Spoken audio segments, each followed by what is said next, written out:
morning mga ka-loves. I'm out here at Austin Road. Please stand back from the platform doors.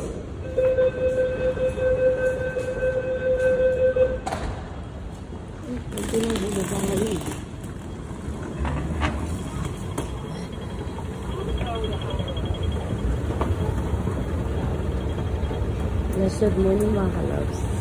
I'm going to church now. As you can see, I just arrived. Bababa ko sa train. Parang uwi ng Pilipinas. So,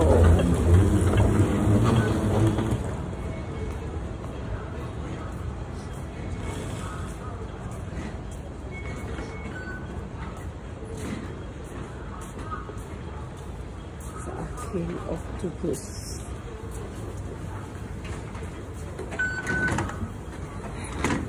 Dito po ay octopus ang gamit para maka-exit ka.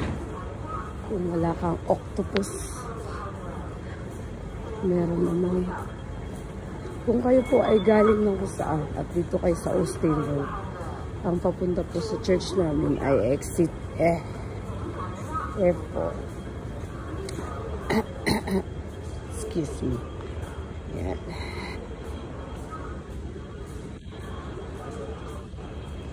Ganito po ang mga train sa loob ng MTR.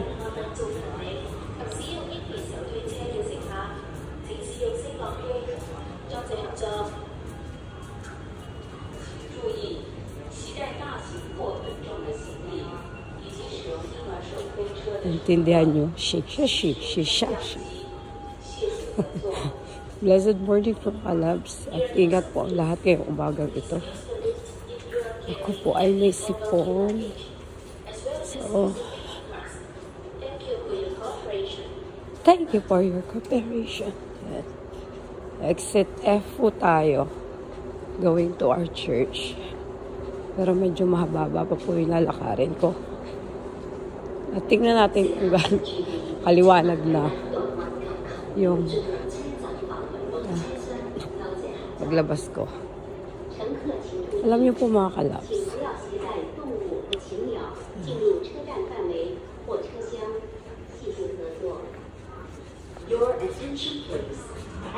See?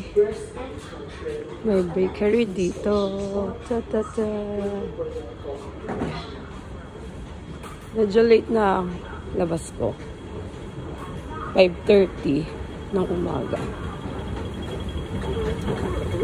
Pero medyo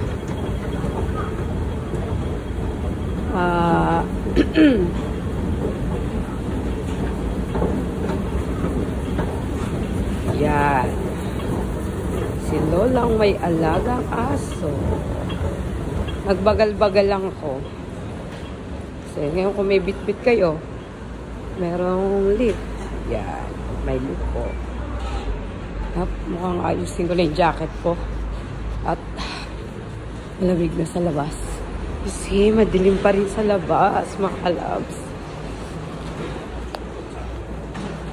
May daanan pa rin po dito. Yan. Nakalagay naman po, West Colon. West Colon.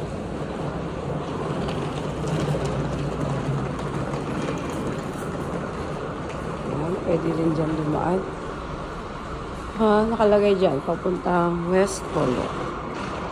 Diba? Yung araw na yun, dun po yun. Yan. Pero ako dito ako. Medyo malamig po ngayon. Kahapon, mainit. Ngayon, malamig na naman masyado. Kaya ang sipon ng tao, dumadating. Katulad ko. Tapos may sipon lang ako. So, dalawa ang likuan dito pag exit mo sa F. Itong 2 or 1. Kumbaga, kabilang kasada yan. Ito naman ang daanan ko para hindi na ako tatawid. Kaya dito ako sa yan. Papuntang Colon Park. Ito doon naman Pero dapat number 2 lang. Para hindi ka na ganun tatawid. Kaya diretso lang. Ayan. Hop. Tourist spot din kasi po ang Chimchachoy. Kaya mostly maraming mga bagahe. Tulad niyan. Dami niyang damit.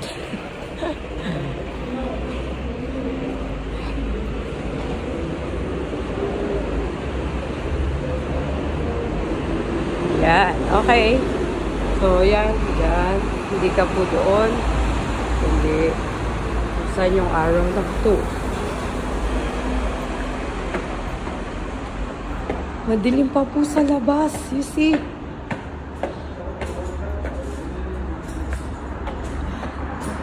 Tcharan!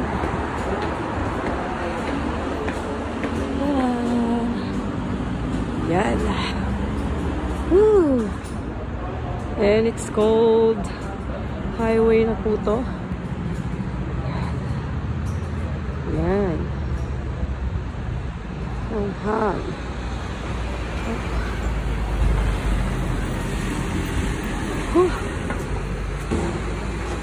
Kung may wheelchair ka dyan ang daanan mo. Yan. Up. Crossing. Yan. Austin Road. Going to Austin. Yan. So, ganito po pagka sobrang aga pa akong maalis. Daling araw pa po yan. At yan po yung papuntang train. Yan.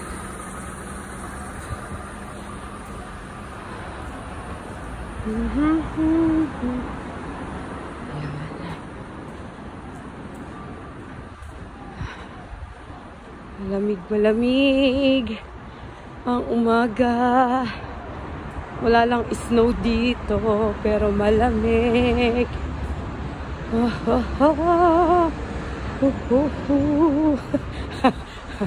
Blessed morning at blessed Sunday morning, mga kalabs. Sana unahin yung Panginoon bago ang lahat. Yan. Seek ye the kingdom and His righteousness. Seek po natin ang kingdom ng Panginoon ngayong umagang ito.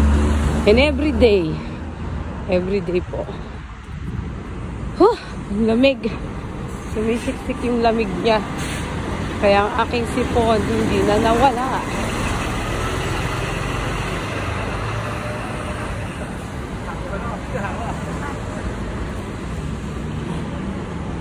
Yung mga turista dito pero Chinese pa rin.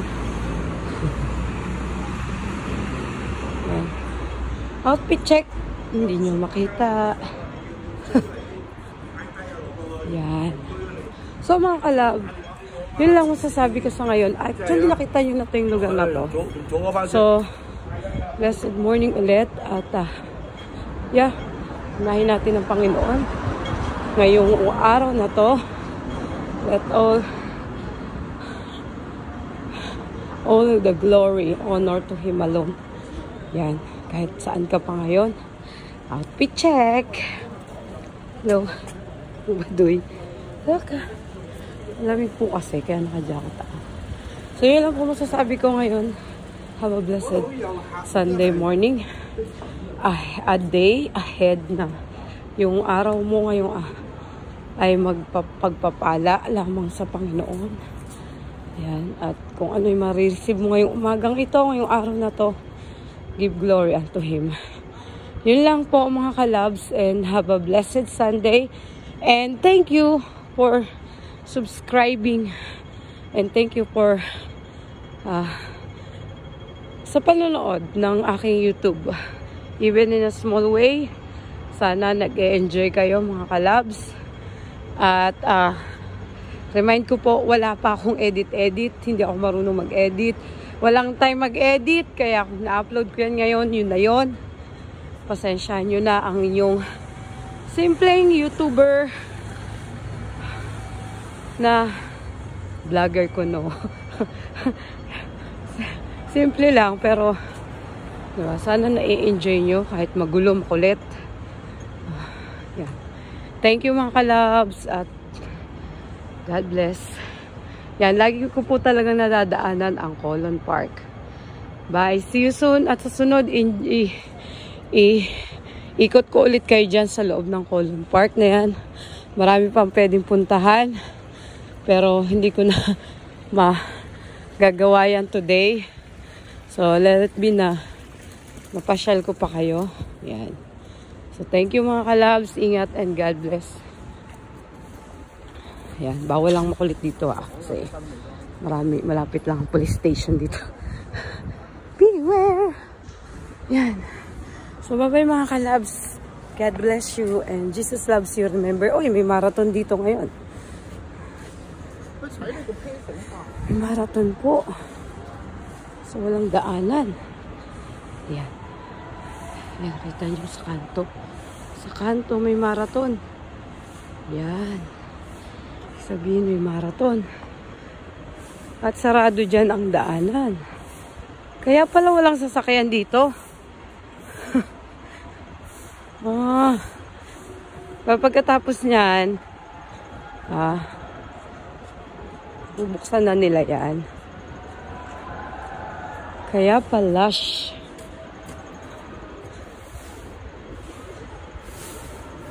ang dami niyan. So, may encounter nyo paano nagkaroon ng marathon dito. Hindi, ang marathon dito, meron sila. Marathon lagi dito. Hindi naman every month.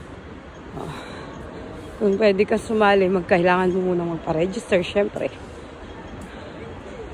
Yan ang marathon. Ayan. Dami. Dami nila. Yay.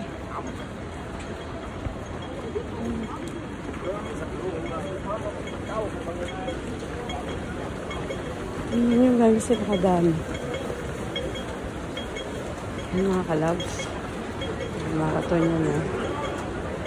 Ayan, maubos na. At pwede nang tumawid pag naubos to.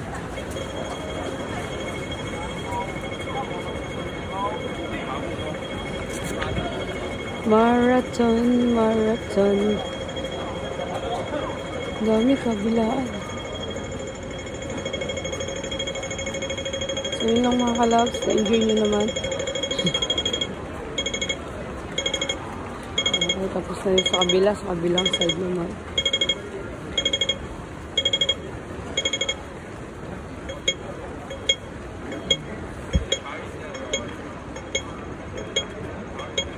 Chosan.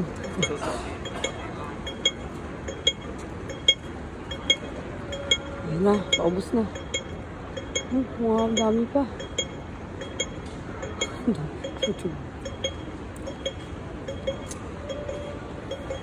Marami pang tumatakbo. So, ikaw ba ay nahilig din sa ganitong way? Sports? Ako hindi po ako pwede dyan. May iwan ako. Hanggang dyan lang ako sa crossing. Babalik na ako. Marami pa sila. Hanggang saan pa yan? Ang dami pa nila. Ay, alam ko na. Share ko sa inyo. Konti lang. Ang buhay natin, isang halimbawa ng sports na yan. Gano'n. Diba? Lahat tumatakbo. Pero, mostly, hindi. Lahat tumatakbo. Pero isa lang ang magiging winner. Ganun din yung buhay natin. Lalo na po, yung lakad natin sa Panginoon.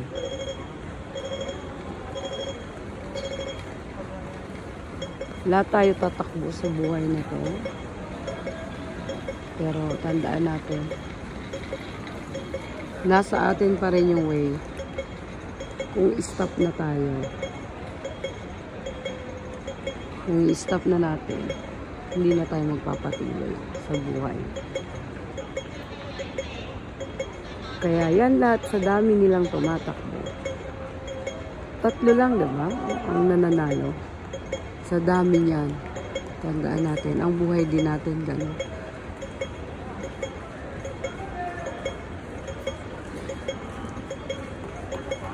Takbo tayo. Hanggang tumanda tayo. At di pa natin nakakamtan yung kamatayan natin. Tatakbo tayo ng tatakbo sa buhay natin. Pero ang tanong, hanggang saan ka tumatakbo? Hanggang kailan? Kumbaga, anong ikot ang iniikutan mo at hanggang dun ka lang? Dun lang, yun lang yung iniikutan mo. Naligaw ka lang, kumbaga naligaw ka lang. Mayroon dulo eh. May dulo yung buhay natin.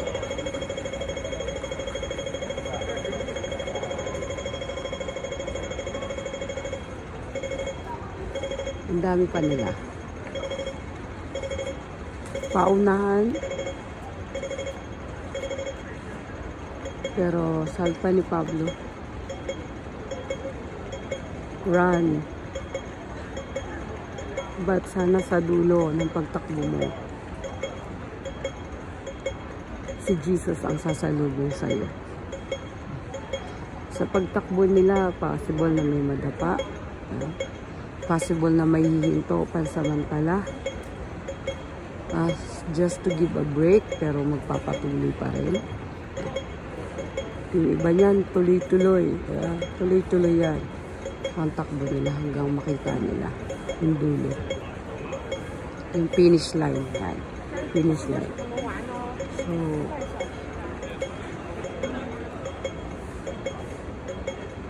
So, meron yan hihinto. Meron hindi pa nakakatapos. May inaataka dyan. Diba, ganun ang buhay natin. Kaya tuloy lang sa pagtakbo. At siguraduhin natin na sa dulo ng buhay natin, sa dulo ng takbo na to, si Jesus ang sasalubong sa atin. Yun lang yung gusto kong i-guarantee sa inyo na kayamanan mo, yan, patulad nila, ano lang yung bit-bit nila, yung tumatakbo sila. Diba? Kumbaga napakagaan. Kailangan magaan lang ang katawan mo dyan. Towel nga lang. Pag namatay tayo, kahit gaano ka pa kayaman, di mo madadala yan. Importante yung kaluluwa mo na sigurado nasa kamay ng Panginoong Jesucristo. Yun lang po masashare ko ngayon, and continue to run in a right path. Kasi pwede kang lumiko dyan eh. Pero I pray you run in a right path. Kahit malayo, kahit mahaba, at least you run in a right path. You can break for a while, stop and break for a while. Pahinga ba? Pero patuloy kang tumakbo sa hamon ng buhay. Dahil once na nandito pa rin tayo sa mundong to, we are fighting in a battle. We are running in a way na